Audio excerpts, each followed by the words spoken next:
Welcome to Divine Timing Meditations. This is a verse from the Tao Te Ching. Please refer to the description box below to learn more about the Tao Te Ching and how to incorporate it into your daily life. The relaxing music here will continue for a few minutes after the verse is read aloud. Please use this time to contemplate the verse's meaning and what it means to you. Feel free to share your experience with us in the comments below. And while you're here, please subscribe to our channel to get notified about all of our self-discovery content.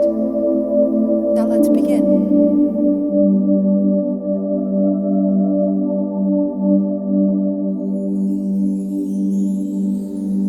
Verse 24 of 81, Tao Te Ching. On tiptoe your stance is unsteady. Long strides make your progress unsure. Show off and you get no attention. Your boasting will mean you have failed. Asserting yourself brings no credit. Be proud and you will never lead. To persons of the way, these traits can only bring distrust. They seem like extra food for parasites. So those who choose the way will never give them place.